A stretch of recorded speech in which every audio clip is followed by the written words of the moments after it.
Hey everyone, Laura Erdman-Luntz here, continuing my series. I'm doing a whole series of live streams this week at 11 a.m. Central, noon Eastern, every day, Monday through Friday, to add to my 5-day challenge that we're doing right now to help you learn yoga. So if you haven't jumped on board yet, all of the videos are here on my page. You can feel free to access them. If you want to get some of the freebies, and I'm sending out a fun one for tomorrow, if you want some of the freebies and the practice sheet that goes along with it, get yourself signed up at lauraerdmanluntz.com/yoga challenge. So, and I think I added the link. I meant to add the link to the description here, so you should be able to find it. Okay, so in today's live stream, I'm going to do a quick breathing lesson for you. At the end, I'm going to answer a couple questions quick, and I am going to make this one pretty fast because I need to bolt out the door for a noon yoga class that I happen to be teaching. So this is going to be quick. Breathing. I think we all know how important it is, right? I hope. And I will say that I have, in my 25 plus years of teaching yoga, I've come across two people that had healthy breathing patterns. One was a professional wind instrument player and one was a professional opera singer. Everyone else has, and even they probably had something. I just didn't see it. You know, it's not, I'm certainly not trained as a breathing therapist. I just notice people's patterns because of what I do. We don't have healthy breathing patterns. We breathe up into our shoulders, or we breathe them more on one side than the other side. We breathe in the front, not in the back. We have all sorts of issues that go on with our breath that affect a deeper breath that we want to take to help us relax. Now, I'm not going to get too deep into this. This is I'm telling you, I can teach a whole weekend on breathing. All I want to do today is quickly share with you 3 tips to help you have a fuller, more relaxing breath to help you calm yourself. So the first tip is to make sure you're breathing. And I know this sounds funny. When I'm teaching beginner yoga, and I may have mentioned it in the series, I'm not sure, I'm constantly saying, breathe. Make sure you're breathing. Make sure you're breathing. And inevitably, in class 2 or 3, someone starts laughing like, are you serious? Why are you telling us to breathe? Like we're going to forget to breathe. And by the class 4 or 5, they start realizing, wait a minute, when she's telling us to breathe, I'm realizing I'm holding my breath. I'm holding it in, and I'm not breathing. And that begins to set off the stress response in our body.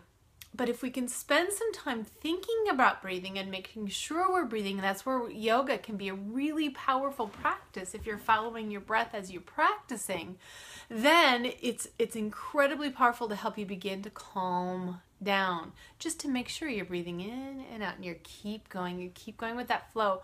So tomorrow, those of you who have signed up for the challenge, I'm actually going to be sharing with you a gift, a really quick yoga series you can do sitting at your desk at work or at home, at your table or whatever, where we follow the breath. So you inhale, bring the arms up, exhale, take them down. And it's amazing how after 3 minutes, I think it's 3 minutes, no more than that, you can feel so much better because you have constantly breathed in and out for 3 minutes. So that's number 1. Make sure you're breathing. Excuse me. If you want to relax in a moment, just take a few constant breaths. Like set your phone for a minute and just let yourself breathe. Sorry, I inhaled funny. This is the beauty of live video, right? There's no hiding it. So set your timer and just keep breathing in and out, or enjoy the video that I'm going to share with you tomorrow. Okay? Number 2, realize our breath is meant to be 3-dimensional. So most of us breathe 2-dimensionally, just forward. But you want to breathe down, up, forward, back, side to side. I like to have people imagine that they have a balloon inside of them, which really is what your lungs are like. Okay, they're a whole bunch of tiny balloons. If you've ever seen your lungs, they look like a bunch of grapes. So they've got lots of little branches with sacs at the end of the branches, but all those sacs are round, right? So just visualize that you have a big old ball in the middle of your chest, and you can feel yourself expand in every direction at every breath. Now, we won't do this all day every time we breathe. That would be insanity. But to do it for your minute time, that minute that you just set on your phone, is a really powerful tool. It's much more calming to let the breath be all the way around, if you will, than just forward. That is actually a very stressful breath. Okay, you ready? Tip number 3. Told you this is going to be quick. Tip number 3 is actually a continuation of that ball, but we're going to refine it a little bit. Back breathing, meaning breathing into your back body, is remarkably calming. What happens when you breathe into your back body, so you're breathing into your back ribs back here, your shoulder blades, but focusing on getting that breath into the back body, the diaphragm actually stimulates the vagus nerve. And what that does is it stimulates the parasympathetic nervous system. So that is your relaxation response. When you breathe into the back body, it stimulates the relaxation response. Now, it can be hard to find your back body because we tend to have hold a lot of tension back there, right? So that tension back there is keeping us from breathing into our back body. But also, we're just not used to it. It's behind us. And it's so funny, out of sight, out of mind. So a couple of tips. One is have someone place their hands on your back. We do this in class a lot. A lot of people place their hands on the back. That's tip number 1. Tip number 2, doing it when you're at red stoplights.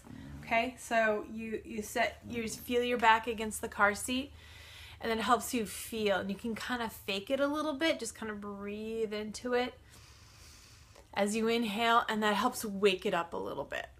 Tip number 3 would be to do it in child's pose. Now, you've already learned child's pose, so you know that pose, and I believe we talked about it a little bit, but when your whole front is pressing up against your thighs, you can't breathe into the front of the body, and the breath gets forced into the back. So that's very handy for learning the back breathing. A twofer would be in child's pose, have someone place their hands on your back, and it'll help you access it. I am telling you, when I feel myself well up with tension, I just take 2 or 3 back body breaths and I can feel myself relax quickly. I mean, not only am I, what's the word I'm looking for?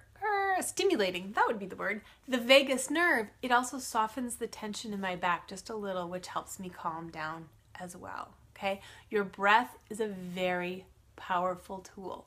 Don't underestimate it. Okay, questions about that, go ahead and post below. I want to do my questions now that I've received. I've had 2 that I wanted to talk about here. This one comes from Kathy N, and she says, do I need to practice every day? Okay, that is such a great question, Kathy, and I'll tell you, it's been a long time since I haven't practiced frequently, and I don't do it every day. I do it most days. I mean, probably 5 to 7 days a week, so most days. But I happen to know from my students who only come to class once a week, I hear, I really want to do it at home. I know you've given me a video. I just don't do it. I just love to do it in class, and our class is so much fun. I can totally see why. A lot of us have been together for 15, 16 years, which is crazy, I know, but it's true. But they say that once a week makes a difference. In fact, just last night in class, 2 students were saying, I missed last week. I completely felt it all week. So what I'm saying is once a week can make a difference. Now, the more you do it, the better to an extent. Here we are in American culture, and American culture is, if 5 minutes is good, 5 hours must be great. And if you can give it to me in a pill form, even better. This is not the case, right? It is, though, what I would rather see between you and me, Kathy, and I know other people have the same question, so it's such a great one, which is why I wanted to answer it on this live stream. What I would rather see is 5 minutes a day than an hour and a half once a week. Because what that does is it gets you uplifted for every day, right? You get a little bit of dose, a little dose, little dose, little dose. When you do an hour and a half in a day, it'll feel great, and it's still worth it. It'll feel great, but it's not going to last as long, and you're going to have a few days where you really don't feel the effects. Okay, so that answers your question, I hope, Kathy. Samantha P asks, when is the best time to practice during the day?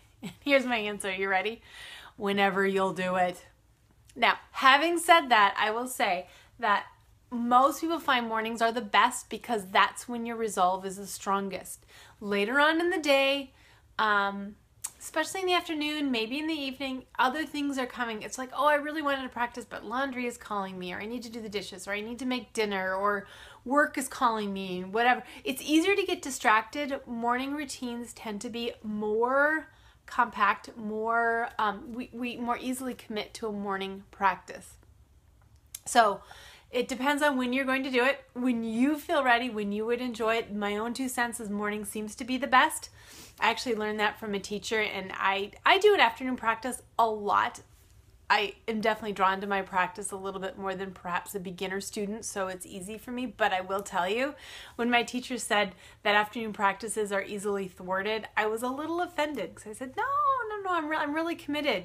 But I realized it is easily thwarted. There were many days when I said, yeah, I really need to finish this. I need to finish writing this blog post, or I need to finish this recording, or I need to finish this letter, or whatever. And my practice would get thrown aside. But I do morning practice. That's where my main practice is, and I'm much more dedicated then. Okay, so I hope that helps you. Samantha, with your question, I know that's a question a lot of people often give me, so I wanted to make sure I did that publicly for everybody to hear. So Samantha, thanks for the question. If you guys have questions, feel free to message me. I've been getting a lot of messages. Y'all, go ahead and post them. These are great thoughts. I would love to have you put them out publicly for people to see, because other people benefit from your questions, comments, etc. for sure. But it's okay if you want to keep it private to message me, or simply reply to the emails that you are getting. For those of you who are actually signed up for the challenge, those emails are coming. If you reply, they come directly to me, not even my assistant, right to me. Now, if you're enjoying this, please share all of these videos. The live streams, the yoga videos are all ones that are public. They're free to share to anybody. I'm trying to get yoga out to as many people as I can. Share, get it out there. And a lot of you have, and I've already been sending out lots of thank yous to all of you. So I really appreciate it. I've got some great stuff coming up. Tomorrow's live stream, we're going to talk essential oils. I'm really excited to share this with you. We are going to talk how essential oils can enhance your yoga and meditation practice. You are going to love it. It's going to be awesome. And let me know if you have questions. I think I already said that. Share, and I hope this helps inspire you to step into your extraordinary life, because it will help you feel good. And when you feel good, you are more willing to take chances to do things, to stretch yourself. And all of these poses, listen to Monday's live stream, they help you cultivate a part of you that you need to cultivate in order to step into your extraordinary life. All right, guys, thanks for joining me. Have a spectacular day. And let me know if you have questions. Take care.